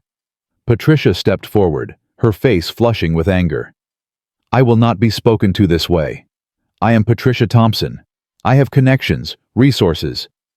"Connections and resources didn't help Marcus when I broke his arm. They won't help you either." Keisha stepped closer. "Let me tell you something about myself, Patricia. Something Marcus should have told you 3 years ago. Before I was your son's wife, I was a fighter, a champion. I put people in hospitals for a living, and I walked away from that life because I wanted to be gentle, because I wanted to be kind." Her voice dropped. "But kindness has limits, and you reached mine the first Sunday you sat at my dinner table and called me trash." Patricia's face went pale. "If you ever come to my house again without an invitation, if you ever try to contact my daughter without my permission, if you ever do anything to interfere with the life I'm building, I will show you exactly who you've been dealing with all along." She stepped back. "Now get off my property." Patricia stood there for a long moment, her mouth opening and closing, like she was trying to find words that wouldn't come. Finally, she turned and walked back to her car. Before she got in, she looked back at Keisha. "You think you've won, but this isn't over." Keisha smiled. "Yes, it is. It was over the moment I remembered who I was." Patricia drove away. Keisha went back to the grass, sat down beside her daughter, and let out a breath she didn't know she'd been holding. "Mama." Amara was looking up at her with big, curious eyes. "Yeah, baby. Who was that lady?" "Nobody important." Amara went back to playing. Keisha watched her for a long moment, then pulled out her phone and called Marcus. He answered on the second ring. "Keisha, is everything okay?" "Your mother just showed up at my house." Silence. I never told her where you lived, I swear." "I believe you, but she found out somehow." "What happened?" "I told her to leave. She wasn't happy about it." "I can imagine." Marcus paused. "I'm sorry. I'll talk to her. I'll make sure it doesn't happen again." "You don't control your mother, Marcus. You never did." "No, but I can control whether she has access to any information about you or Amara. I'm cutting her off. Completely." Keisha blinked. "What?" "She's been trying to get back in my life for months. Calling. Showing up at my apartment. Telling me I need to fight harder for custody, that I gave you too much, that I am weak for accepting your terms." His voice hardened. "I've been tolerating it because she's my mother. But not anymore. If she can't respect the boundaries you set, she doesn't get to be part of this family. Any of us." "Marcus." "I mean it, Keisha. I'm done letting her poison things. I'm done making excuses for her. You and Amara are my priority now, not her feelings. Not the Thompson name. Not any of it." Keisha was quiet for a long moment. "You really have changed. I told you, I'm trying. I'm starting to believe it. That's all I can ask for." They hung up. Keisha sat in the grass with her daughter, watching the clouds drift overhead, and felt something settle in her chest. Not peace, not completely. The scars were still there. The memories. The fear that would probably never fully go away. But something close to peace. Something close to hope. Something that felt for the first time in years like a future she could actually want. A year passed. Amara took her first steps in the living room of the house Keisha had won in the divorce. She said her first word, Mama, clear as a bell, followed a week later by Dada. Marcus was there for all of it. Not living there, they were never going to be that kind of family again, but present. Consistent. Showing up every week, sometimes more, to be part of his daughter's life. He never missed a visit. Never canceled. Never made excuses. And slowly, imperceptibly, something shifted between them. Not love, the romantic love they'd once had, was dead, killed by his cruelty and buried by her strength. But something else. Something that looked almost like partnership. "She wants you to read the dinosaur book again," Keisha said one evening, handing Amara over to Marcus. "She's obsessed with it." Third time this week. Fourth, actually. But who's counting? Marcus took his daughter and settled into the reading chair. Come on, baby girl, let's learn about T-Rexes. Keisha watched them for a moment, then went to the kitchen to start dinner. It was strange having Marcus in her house. He came in now not just to the doorway but inside, sat on her couch, read books to their daughter, existed in her space like it was normal. It wasn't forgiveness. She reminded herself of that often, but it was something. Can I ask you something? Marcus looked up. Amara had fallen asleep mid-story, the dinosaur book lying forgotten in her lap. Sure. Keisha sat down across from him. Do you ever regret it? Not the cheating or the cruelty. I know you regret that. But do you ever regret how things ended? Do you ever wish you'd fought harder to keep me? Marcus was quiet for a long moment. Every single day. Why? Because you were the best thing that ever happened to me, and I was too stupid, too arrogant, too broken to see it. He looked at her. I think about who I was when we met, how charming I thought I was, how convinced I was that you were lucky to have me. And then I think about who I am now, alone in an apartment, lucky if I get to see my daughter twice a week, and I realize... He trailed off. Realize what? I realize I was never charming. I was just cruel in a way that looked like confidence. And you weren't lucky to have me. I was lucky to have you. I was the luckiest man in the world, and I threw it away because I couldn't handle being loved by someone who actually saw me. Keisha absorbed his words. Why couldn't you handle it? Because if you saw the real me, you'd know I wasn't worth loving. So I kept pushing you away, kept making you smaller, kept telling myself that you were the problem, that you weren't enough, that I deserved more. He shook his head. I didn't deserve you, Keisha. I didn't deserve a single day of the 3 years we were married, and I definitely don't deserve the grace you've shown me since. Amara stirred in his arms, and he adjusted her gently. I don't expect you to forgive me. I'm not asking for another chance. But I want you to know, if I could go back to that first night at the charity gala, when I walked up to you with those 2 glasses of champagne and that practiced smile, what would you do? I'd tell you to run. I'd tell you I wasn't the man I pretended to be. I'd tell you that you deserved so much better than what I was going to give you. Tears welled in Keisha's eyes. That's the first honest thing you've ever said to me. I know. I'm sorry it took so long. They sat there in the quiet, their sleeping daughter between them, carrying the weight of everything that had happened and everything that couldn't be undone. I'm not going to forgive you, Keisha finally said. Not tonight. Maybe not ever. I know. But I'm not going to hate you either. Hate takes too much energy, and I'd rather spend that energy on her. She nodded toward Amara. So this is what we are now. Co-parents, partners in raising this beautiful little girl. Nothing more, nothing less. I can live with that. Good, because it's all I'm offering. Marcus stood up carefully, Amara still asleep in his arms. I should put her to bed. I'll do it. Keisha reached for her daughter, and their hands brushed in the exchange. For just a moment she remembered what it felt like to love this man, to believe in him, to think he could be her future. Then the moment passed. Same time next week. Same time next week. Marcus walked to the door, then paused. Keisha. Yeah, thank you. For letting me be her father. For giving me a chance I don't deserve. Don't thank me. Just don't mess it up. I won't. He walked out into the night. Keisha held her daughter close, felt her warm weight, her steady breathing, her perfect existence. This was her life now. Not the life she'd planned, not the life she'd imagined, but a life she'd fought for, bled for, built from the ashes of everything she'd lost. And it was enough. More than enough. It was everything.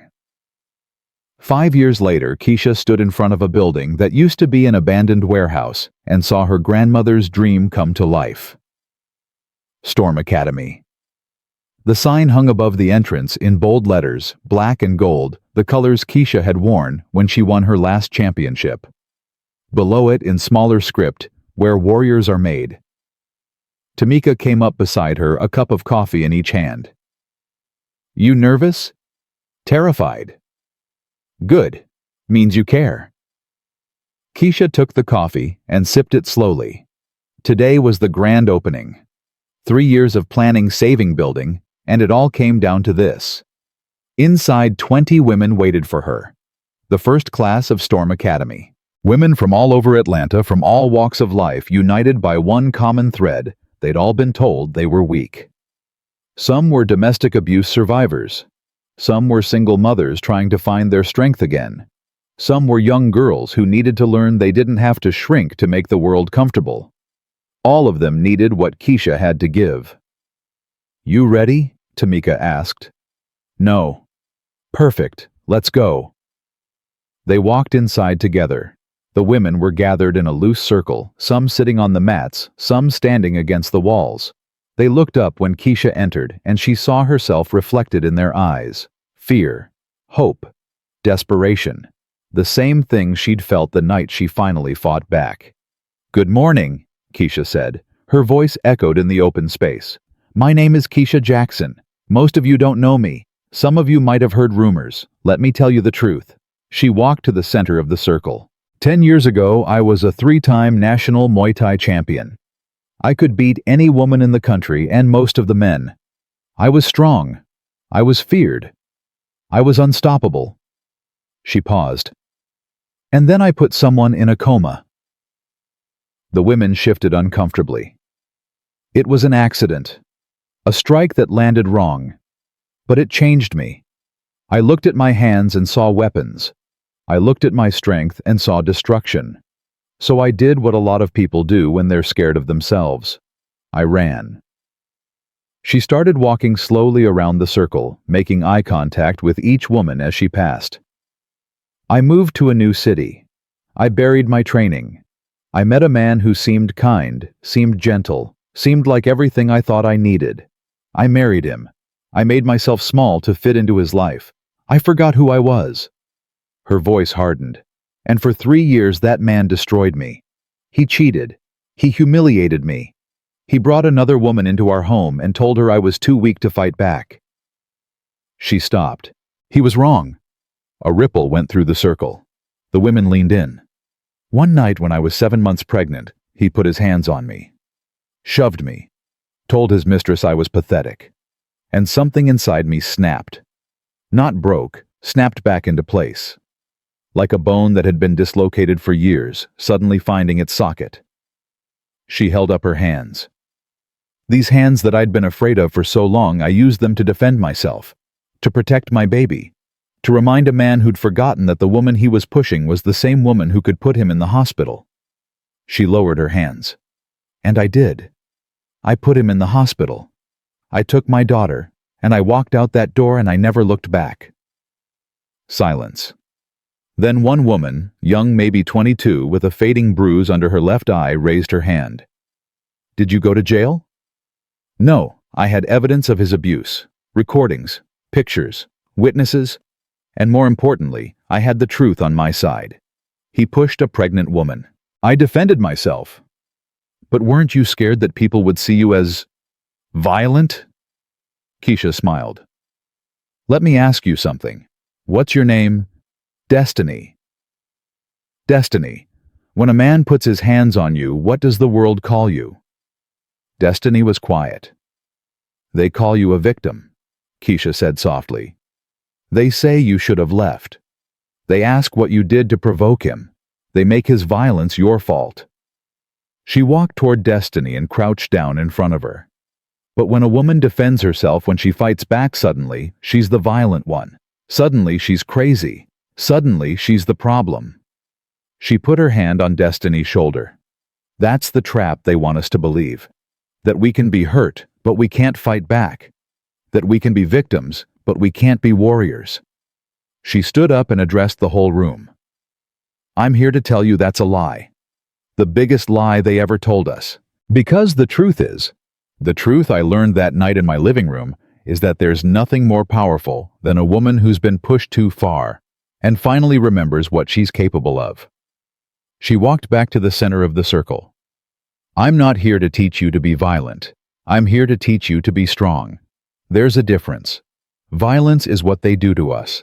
Strength is what we find inside ourselves when we refuse to be broken.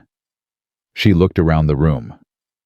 Every single woman in this room has been told she's weak, too small, too soft, too emotional, not enough. I know because I was told the same thing, by the man I married, by his mother, by a world that wants us to believe our kindness is our weakness. Her voice rose. But I'm going to teach you something different.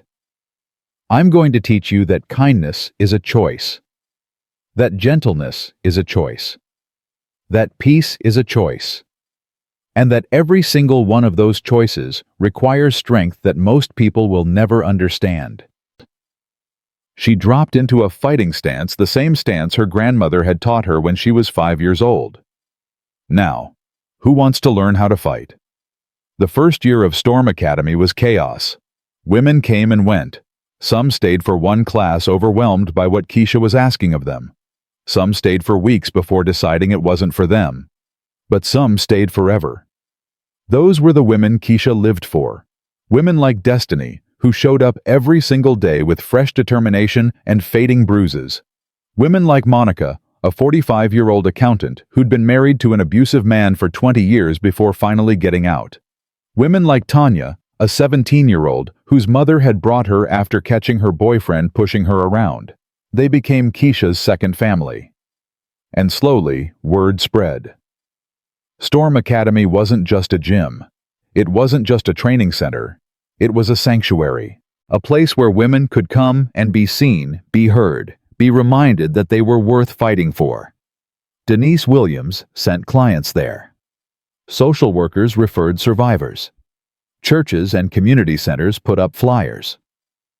By the end of the second year, Keisha had to hire 3 additional instructors just to keep up with demand. You built something special here, Tamika said one evening after the last class had ended and they were sitting in Keisha's office. I didn't build it alone. No, but you dreamed it. You made it real.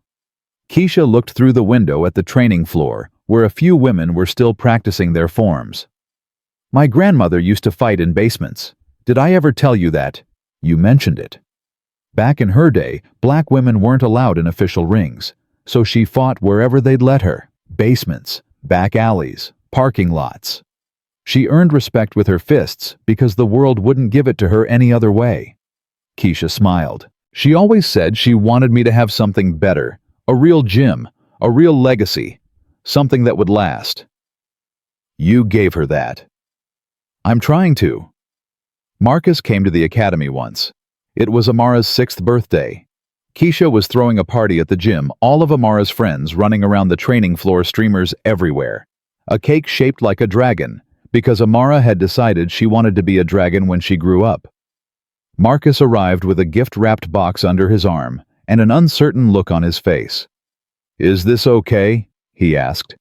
You said I could come, but if it's weird, it's fine. She wants you here.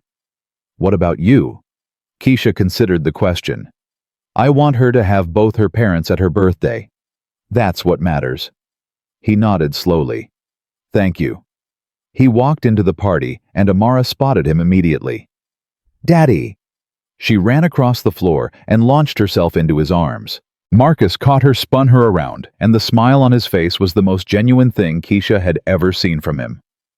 This was the man he could have been, should have been, the man he was slowly learning to become. Happy birthday, baby girl, 6 years old. Can you believe it? I can do a flying kick now, Amara said proudly. Mama taught me. Show me. Amara dropped to the ground and executed a passable flying kick for a 6-year-old, all enthusiasm, very little technique, absolutely adorable.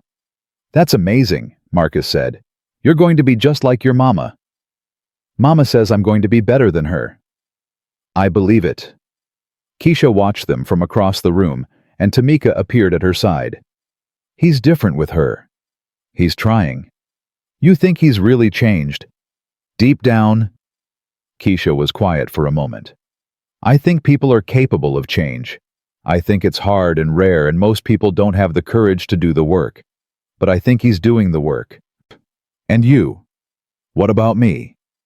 Do you think you've changed? Keisha looked at her daughter, this fierce, fearless little girl who didn't know what it meant to shrink, who had never seen her mother be small, who was being raised to believe that her strength was her birthright. I didn't change, Keisha said. I remembered. Amara asked about what happened between her parents when she was 8. They were sitting on the back porch watching fireflies light up the evening when Amara said, "Mom, why don't you and Daddy live together?" Keisha had been preparing for this question for years, had rehearsed answers, run scenarios in her head, tried to figure out the right words. Now that the moment was here, all those prepared answers disappeared. Come here, baby. Amara climbed into her mother's lap, even though she was getting too big for it. Your daddy and I, we made some mistakes, both of us. When we were married, we weren't good at being kind to each other. And when people aren't kind, it's hard to be happy together. Did Daddy hurt you? The question was so direct, so innocent, that it knocked the breath out of Keisha. Why do you ask that? Because at school, Jalen said his daddy hurt his mama, and that's why they don't live together anymore. And I was thinking maybe that's what happened with you and Daddy. Keisha closed her eyes. Your daddy made some choices that hurt me. Yes. He wasn't kind. He wasn't honest. And one night, things got very bad, and I had to make a choice to protect myself and protect you. Did you hurt him? Yes, baby, I did, to make him stop. Amara was quiet for a long moment. Are you sorry? For protecting you? For protecting myself? No, never. But I am sorry that things got to that point. I'm sorry that your daddy and I couldn't figure out how to be better before everything fell apart. Is that why you teach people to fight? So they can protect themselves too? That's exactly why. Amara nodded slowly, processing. Daddy's different now, though, right? He's nice. He's trying very hard to be different. He's doing the work. Do you think he's sorry? I think he is. I think he's more sorry than he knows how to say. Do you forgive him? Keisha took a deep breath. Forgiveness is complicated, baby. Some things are easier to forgive than others. But I think I've let go of the anger. I think I've stopped hating him for what he did. And maybe that's close enough. Amara leaned her head against her mother's chest. I'm glad you're my mama. Yeah. Why's that? Because you're the strongest person I know. Stronger than anybody. Keisha held her daughter tight. You come from a long line of strong women, Amara. Your great-grandmother was a fighter. Your grandmother, my mama, she was a fighter in her own way too, even if her mind doesn't remember anymore. And you? She pulled back to look at her daughter's face. You're going to be the strongest of all of us. I can already tell. How can you tell? Because you're not afraid to ask hard questions. Because you care about understanding things instead of just accepting them. Because you look at the world and want to make it better. Keisha kissed her forehead. That's what strength really is, baby. Not hitting people, not hurting people. It's being brave enough to be kind in a world that doesn't always reward kindness. Is that what Grandma taught you? That's exactly what she taught me. It just took me a long time to understand it. Jasmine reached out when Amara was 10. The email arrived on a Tuesday afternoon, just a few lines, no return address. I know you probably don't want to hear from me, but I've been trying to make amends and you're on my list. I'm sorry for what I did. I was young and selfish, and I didn't care who I hurt. That's not an excuse. Just an explanation. I hope you and your daughter are well. I hope you found the peace you deserve. Keisha read the email 3 times. Then she deleted it. Some apologies don't require responses. Some bridges don't need to be rebuilt. Some people can be forgiven from a distance without ever being allowed back into your life. Jasmine was one of those people. Patricia died when Amara was 12. Keisha found out through Marcus. He called her one evening, his voice flat and strange. "My mother passed away. Yesterday." Keisha didn't know what to say. "I'm sorry," felt wrong. She wasn't sorry. Not really. Patricia had been cruel to her for years, had tried to undermine her at every turn, had taught Marcus the entitled cruelty that nearly destroyed their marriage. But she was sorry for Marcus, for the complicated grief of losing a parent you loved but couldn't respect. "How are you doing?" she asked instead. "I don't know. I keep waiting to feel something and it just doesn't come." That happens sometimes. Grief isn't always what we expect. Did you feel like this when your grandmother passed? No. When she died, I felt like someone had ripped out a piece of my soul. But she earned that grief. She earned every tear I cried for her. Marcus was quiet. My mother never earned anything from anyone. She just took. I know. I keep thinking about the things she said to you, the way she treated you. And I'm ashamed that I let it happen, that I sat there and watched her tear you down and never said a word. That was a long time ago, Marcus. Does it matter? Does time make it better? No. But growth does. And you've grown. That matters more than any apology. He let out a shaky breath. I don't know how to grieve for someone I didn't respect. Is that terrible? It's human. She was your mother. You loved her because biology demanded it. But love and respect aren't the same thing. How do you know so much about grief? Because I grieved for our marriage long before it ended. I grieved for the man I thought you were. I grieved for the future I thought we'd have. And eventually I learned that grieving doesn't mean forgetting. It just means accepting that something is over. Marcus was silent for a long moment. Thank you, Keisha. For what? For being honest with me, even after everything. You're the only person who's ever been completely honest with me. Lying takes too much energy. I'd rather spend that energy on Amara. He laughed softly. You always say that. Because it's always true. Amara asked to learn Muay Thai seriously when she was 13. She'd been training casually for years, absorbing techniques, watching her mother teach, practicing forms in the mirror. But this was different. This was commitment. You sure? Keisha asked. This isn't like the kids' classes. This is real training. It's hard. It hurts. It changes you. I'm sure. Why now? Amara looked at her mother with eyes that were suddenly much older than 13. Because I want to be ready. In case I ever need to protect myself. In case anyone ever tries to hurt me the way Daddy hurt you. Keisha's heart cracked. Baby. I know you don't like talking about it, but I'm not little anymore. I know what happened. I know why you really started the academy. I know why you taught yourself to be soft again after being dangerous for so long. She stood up straighter. I want to learn. I want to be strong like you. Not so I can hurt people, so I never have to be afraid. Keisha pulled her daughter into a hug. You're already the bravest person I know. Will you teach me? Really teach me? Yes, I'll teach you everything, but you have to promise me something. What? Promise me you'll never forget that the point of being strong isn't fighting. The point is having the power to choose not to fight. The point is being so certain of your own strength that you don't need to prove it to anyone. Amara nodded solemnly.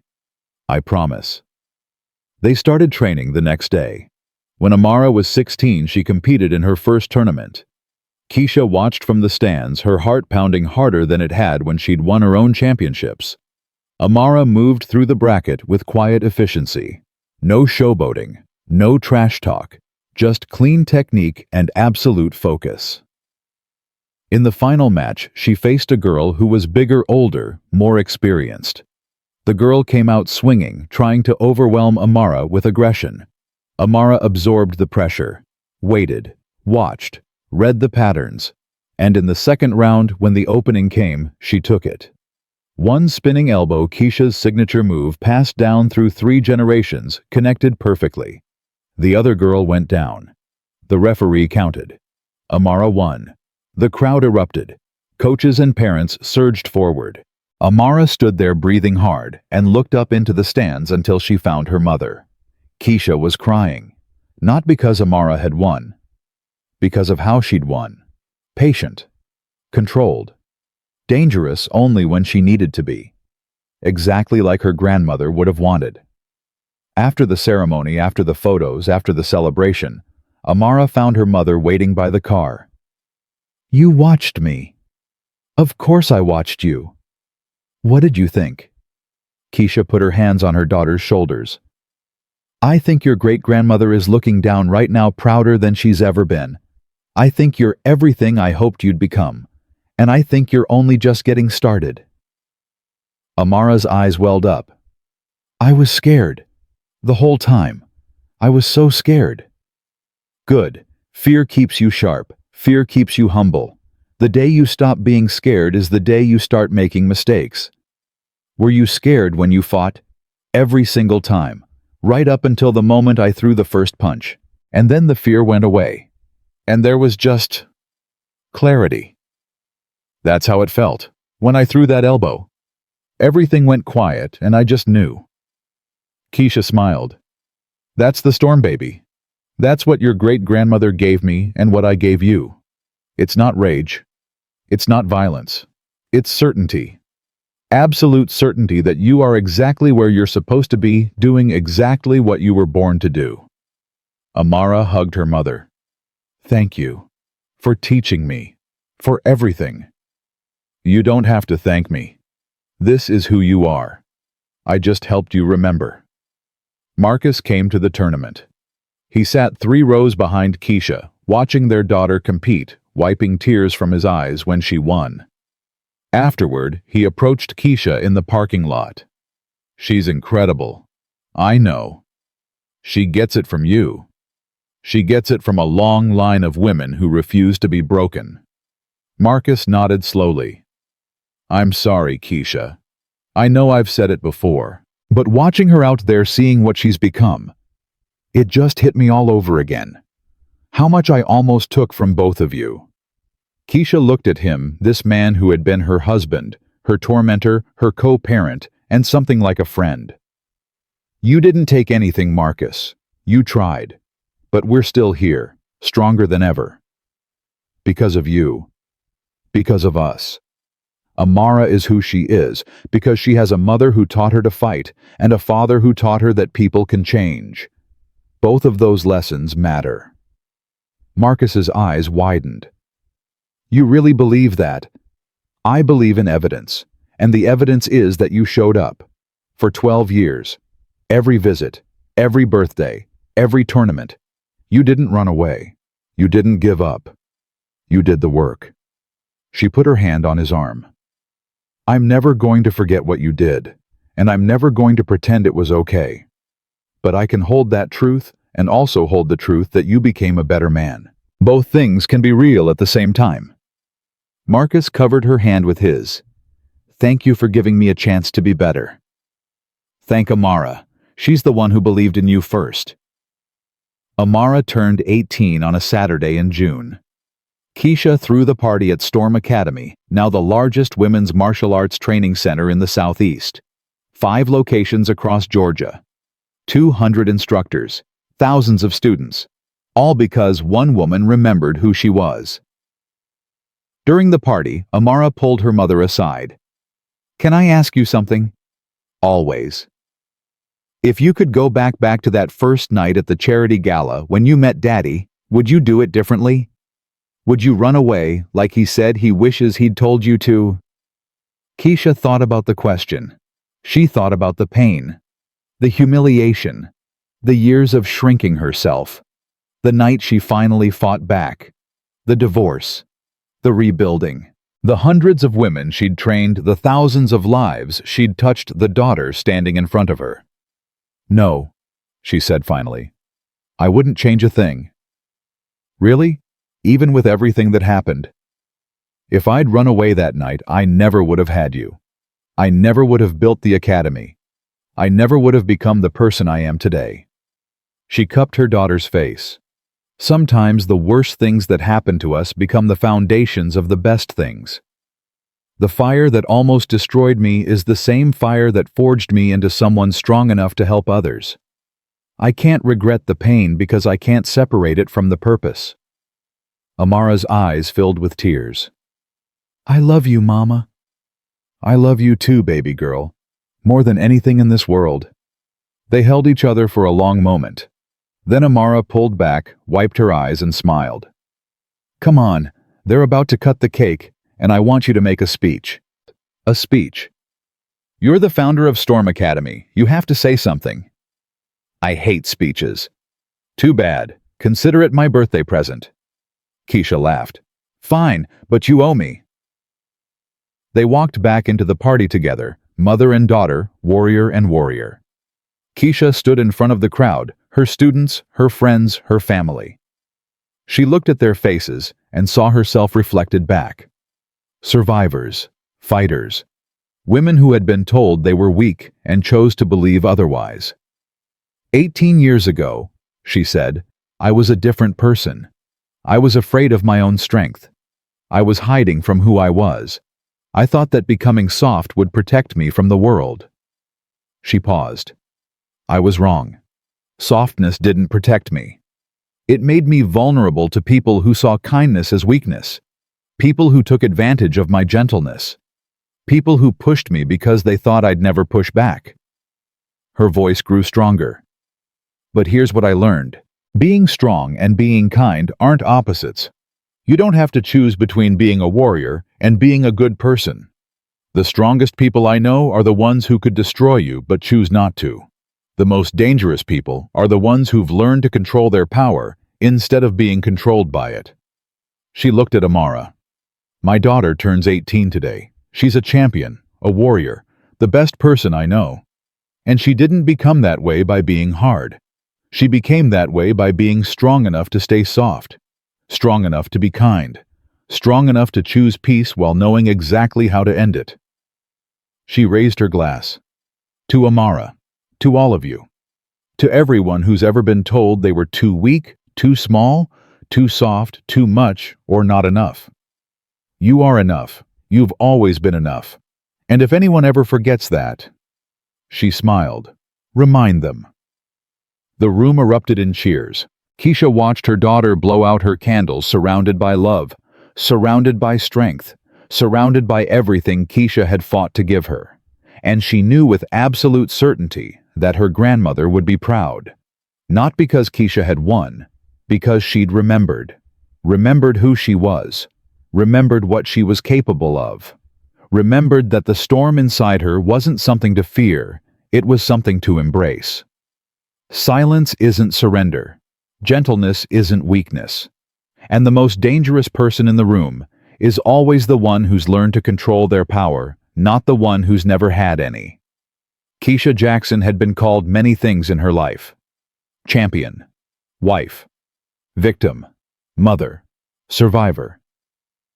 But the only title that mattered, the only truth that had carried her through the darkness and into the light, was the simplest one of all. Warrior. She had always been a warrior.